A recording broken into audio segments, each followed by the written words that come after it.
Neste primeiro módulo do curso, eu vou te trazer conceitos fundamentais do BIM. Conceitos que nós vamos estar abordando durante a formação e que são importantes a gente entender um pouquinho da teoria que está por trás para, quando a gente for aplicar na prática, ficar muito mais fácil. E nós vamos iniciar pelo famoso o que é o BIM. Se você está nesse curso, você já sabe que BIM em inglês significa Building Information Modeling, em português, modelagem da informação da construção. Se você está nesse curso, você já sabe disso.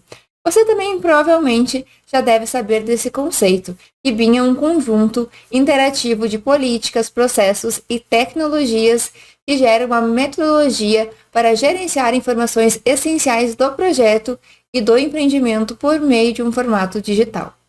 Zucker nos falou isso em 2011, então provavelmente você já deve ter ouvido falar desse conceito. Então, nessa aula, eu não quero te ficar falando de conceitos, explicando o que é o BIM, e sim fazer você refletir por que o BIM é importante, por que nós estamos aqui querendo aprender BIM para fazer uma boa gestão das nossas obras. Quais são os benefícios que o BIM pode trazer para a gente melhorar os nossos empreendimentos. E, principalmente, durante a formação, nós vamos entender na prática por que são políticas, processos, tecnologias e também pessoas, né? Então, por que a gente usa esses pilares combinados para, assim, gerar a nossa metodologia? Quais que são os fundamentos que estão por trás disso? A gente vai estar passando por isso na prática durante a aula, durante toda essa formação. Lá na aula final de encerramento, a gente vai fazer uma reflexão. Por que são políticas? Por que são processos? Por que precisamos de tecnologias e pessoas durante toda a metodologia BIM?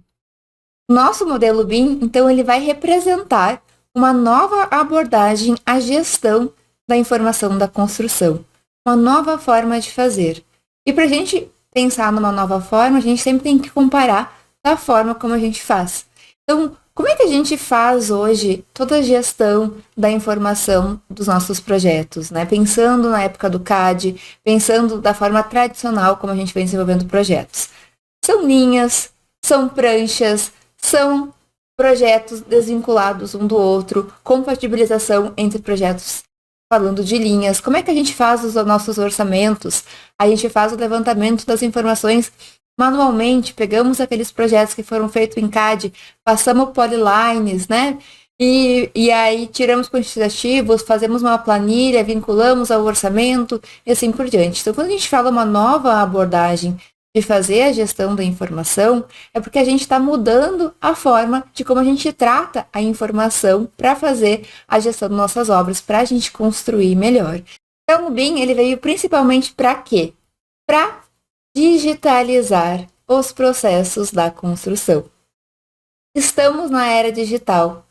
Tudo que a gente pensa hoje já está presente num aplicativo de celular. E para te fazer refletir sobre esse assunto, quero te contar uma pequena história. Eu tenho uma afilhada que vai fazer 7 anos. E ela chegou um dia para minha irmã e falou: "Mãe, eu vi o Waze em formato de livro." E a minha irmã perguntou: "Como assim, Amália? Me explica melhor."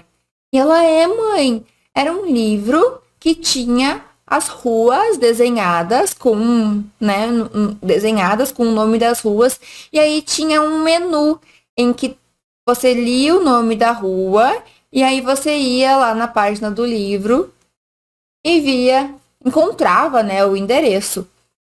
E aí a irmã: "Legal, né?" E aí virou uma piada, né, dentro da família. Só que isso me fez refletir, comparando a um outro momento que aconteceu. Teve uma vez que eu estava levando a minha avó, que hoje já é uma estrelinha, ao médico. E aí coloquei lá no Waze o endereço do médico, né, e tal. E ela chegou: "Mas minha filha, que é isso? O celular tá conversando contigo e tá te dizendo onde é que você tem que ir?" E eu: "Vó, é o Waze." E ela: "Waze?" Nem sabia pronunciar direito. Eu: "É." E ela: "Esse mundo tá perdido." Eu lembro que ela me falou assim. Então, o que eu quero te contar com isso? A minha afilhada, ela já nasceu com o Waze. Para ela é algo totalmente normal a gente ter os nossos processos digitais no celular, né? A facilidade que nós temos com isso. Já para minha avó, isso é um bicho de 7 cabeças. O que eu quero te falar com isso, com essa reflexão? É que o futuro, ele já está presente. A diferença é que ele está dividido entre gerações. Da mesma forma que o Waze já é normal para as gerações, vai acontecer isso com o BIM, né? Vai ser natural. A gente vai chegar no momento e vai pensar, meu Deus, como é que eu vivia antes tirando quantitativos de polyline? Da mesma forma que a gente faz a reflexão, meu Deus, como é que eu me movimentava, como é que eu viajava, como é que eu ia de uma cidade para outra, ou andava na Grande São Paulo, no Rio de Janeiro, e assim por diante, sem ter um Waze no celular. Né? Já pararam para pensar sobre isso? E é exatamente isso que o BIM vai fazendo nos nossos processos. Depois que ele já é natural, que ele já está implementado, que ele já virou cultura, a gente simplesmente reflete. Meu Deus, como é que eu vivia sem isso? Com certeza você já ouviu falar que o BIM ele está presente em todo o ciclo de vida da edificação. Então, o ciclo de vida da edificação é separado em 3 grandes grupos, vamos dizer assim. Então, a gente tem o grupo da pré-obra, da obra e do pós-obra. Então, é durante a pré-obra que a gente vai estar desenvolvendo os nossos produtos, a gente vai estar verificando se ele tem uma viabilidade financeira, de meio ambiente, em relação à tecnologia, entre outras coisas, e também vai ser onde a gente vai realmente validar aquele produto. Vai fazer o orçamento da obra, vai fazer o planejamento, vai estar contratando as pessoas que vão executar. Então, tudo isso faz parte da etapa de pré-obra. E o BIM vai estar presente, impactando todos esses processos. Depois a gente tem a etapa efetivamente de construção física daquela obra, que a gente transforma aquele produto que foi construído virtualmente realmente num produto real, lá no canteiro de obras. E depois a gente tem a nossa etapa de operação, que, querendo ou não, é a etapa mais longa, que é quando realmente aquela construção, aquela edificação vai ser utilizada, vai ser operada, vai cumprir com o seu papel, seja uma casa, um hospital, uma escola, uma rodovia.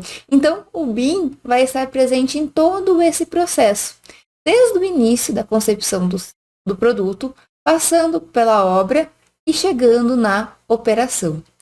Então, você imagina, tudo que a gente faz hoje da forma tradicional vai vir a ser impactado pelo nosso modelo BIM. Porque quando completos, os nossos modelos computacionais vão conter a geometria precisa e os dados necessários para dar suporte às atividades de construção, fabricação e contratação por meio das quais uma edificação vai ser construída, operada e mantida. Dados esses que são as nossas informações. Então, a gente costuma dizer que o nosso modelo BIM, ele é o quê? O nosso banco de dados. Ele vai conter uma geometria, ele vai conter um objeto tridimensional, mas o que importa é o nosso I do BIM, que é a nossa informação. E essa informação que vai nos ajudar a fazer uma ótima gestão da nossa edificação, seja ela da etapa do desenvolvimento do produto, do desenvolvimento do processo e também durante a obra e durante a operação. Provavelmente você já ouviu falar dessa curva de McLean. É uma curva, é um gráfico onde ele representa o custo versus os esforços das modificações de projetos ao longo do ciclo de vida da edificação. Nesse gráfico, para a gente entender bem rapidinho, nós temos no eixo vertical representado o esforço e no eixo horizontal o tempo, ou seja, o ciclo de vida da nossa edificação. Nós temos também uma curva, que é essa curva número 1, que vai representar a capacidade de impactar custos de obras e as características funcionais do empreendimento. E o 2, realmente, o custo de alterações dos projetos. Então, perceba que essas duas curvas, elas se encontram bem ao meio, onde nós temos uma divisão importantíssima, que é exatamente a divisão quando a gente começa a etapa de construção. Ou seja, a gente começa a desenvolver, a construir a nossa obra realmente no mundo no mundo físico. E a gente consegue perceber que ele quer passar a mensagem para a gente através desse gráfico, que qualquer mudança que a gente for fazer na etapa de desenvolvimento do projeto vai custar muito mais barato do que eu chegar na obra e mudar. Então, quanto antes a gente tentar fazer modificações no nosso projeto, menos essas modificações vão custar em relação ao esforço dos projetistas envolvidos. E aí, a gente passou a utilizar essa curva para comparar o processo de desenvolvimento tradicional dos projetos com o nosso processo em BIM. E aí aparece para nós a curva 3 e a curva 4. A curva 3 representa realmente nosso projeto tradicional, nosso processo de projeto tradicional. Ou seja, perceba que o esforço da equipe de projetos, ela chega no pico, vamos dizer assim, quando a obra inicia. Ou seja, tem muitos detalhes, muitas etapas de desenvolvimento do projeto que acontecem durante a obra em execução. Já no desenvolvimento de projetos em BIM, aqui que ocorre a grande mudança.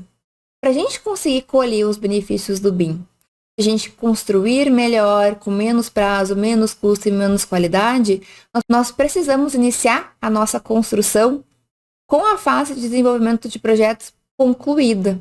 Ou seja, a gente ter construído realmente nossa obra virtualmente, ter identificado todos os possíveis problemas e corrigidos ainda na etapa de desenvolvimento do projeto. É muito mais barato e corrigir a nossa obra enquanto está na construção. Então perceba, não é somente fazer projeto em BIM, é uma mudança de processo. Nós precisamos parar de começar obras sem ter projetos. Ou isso só acontece comigo, em que a obra inicia e ainda não temos projetos? Reflita agora.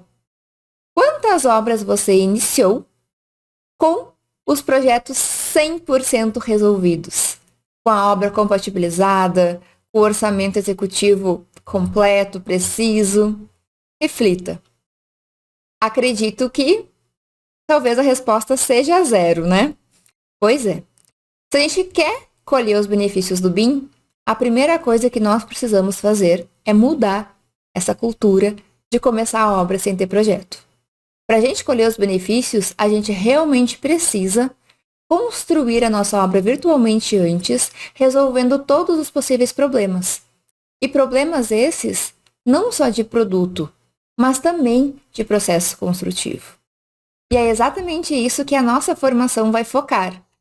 Nosso foco é realmente no projeto do sistema de produção, ou seja, como a gente vai construir essa obra e como que o BIM pode apoiar com as informações, pode facilitar o nosso processo de construção. Então, a gente vai iniciar a nossa obra no mundo virtual, fazendo um bom planejamento, fazendo um bom orçamento. E para isso, nós precisamos definir ainda durante a fase de desenvolvimento do projeto quais são os requisitos de modelagem, para depois, quando a gente chegar na obra, a gente conseguir construir com qualidade, menor custo e menor prazo. E nesse sentido, inspirada nessa curva do McLean, eu sempre gosto de trazer essa reflexão aqui, que é uma reflexão que fez eu pensar no formato da metodologia de ensino desse curso. Então, eu vejo que nós temos 2 quadrantes aqui importantes, que é o quadrante do mundo virtual e o quadrante do mundo real. Então, durante o mundo virtual, é onde a gente vai estar pensando, desenvolvendo o nosso produto. Então, é realmente o que a gente pensa que é o BIM, né? É a gente realmente criar o nosso modelo, imputar as informações. Mas também é no mundo virtual que a gente vai pensar em todo o processo de desenvolvimento da construção, que a gente chama do projeto do sistema de produção. A gente vai ter como resultante o orçamento da obra, o cronograma inicial da obra, uma definição estratégica de movimentação no canteiro, de logística, de fluxo físicos, entre outras. E no mundo real, que é representado por esse quadrante rosa aqui da imagem, é que realmente nós iremos construir fisicamente o que a gente construiu virtualmente lá no quadrante azul, né, no nosso mundo virtual. E provavelmente você já ouviu que fazer projeto em BIM e fazer um mundo virtual antes custa caro. Mas aqui eu quero trazer uma reflexão sobre esse assunto. O custo de projeto, o custo de a gente pensar no mundo virtual antes, vai representar em torno de 6% do custo total do nosso empreendimento. Porém, esse custo que a gente vai desembolsar 6%, é ele que vai ser responsável por definir, por estimar 94% do restante. Então, se no mundo virtual a gente consegue desenvolver um bom produto que nos forneça informações mais precisas, com mais acurácia, a gente vai conseguir ter uma estimativa de quanto vai custar a nossa obra no mundo real melhor. E vai ter oportunidades durante a fase de desenvolvimento desse produto, desse projeto, em agir, fazer engenharia, pensar, agir com inteligência e mudar enquanto a mudança custa menos, conforme nos ensinou McLean. Então a gente tem que parar com o pensamento que fazer projeto em BIM custa caro. Sabe o que custa caro? A gente chegar na obra e parar a construção porque faltou um detalhamento, porque não teve compatibilização, porque faltou material, porque a estimativa de quantitativos foi falha. Isso custa caro. Desenvolver projetos em BIM não vai custar caro. Custa caro a gente ser ineficiente no mundo real. Porque se a gente não for eficiente no mundo real, não adianta nada também a gente ter um ótimo modelo BIM e durante a fase da obra não conseguir executar bem. O mundo virtual, ele vai representar a nossa meta, ou seja, os resultados que a gente quer alcançar lá no mundo real. Então, durante o mundo virtual, é quando a gente vai estar desenvolvendo o nosso produto, fazendo o orçamento dessa obra para chegar numa meta financeira, desenvolvendo o cronograma dessa obra para chegar numa meta de prazo. Mas tudo isso vai ser efetivado lá no mundo real, quando a gente estiver efetivamente construindo essa edificação e consumindo as informações que vão estar presentes no nosso modelo BIM.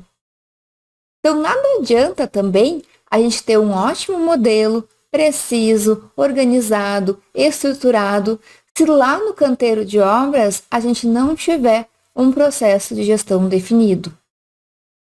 O que vai fazer a gente cumprir a meta estabelecida no mundo virtual é a gente executar a nossa obra dentro do custo, dentro do prazo e com qualidade. E para a gente conseguir alcançar esse objetivo, a gente precisa ter um sistema de gestão estruturado, padronizado e implementado na nossa construtora, para conseguir utilizar o modelo BIM como sendo um facilitador no processo de tomada de decisão e de fornecimento de informações para a gente fazer uma gestão eficiente da nossa construção. Assim, quando implementados de maneira apropriada, o BIM facilita um processo de projeto e construção mais integrados e resulta em construções de melhor qualidade, com custo e prazo de execução reduzidos. E para pensarmos, como é que a gente implementa o BIM nas nossas construtoras, a primeira coisa que a gente tem que pensar é entender quais, como e por quem as informações estão fluindo dentro da construtora, para identificar as possibilidades de ganho e também as necessidades de mudança para usar o BIM.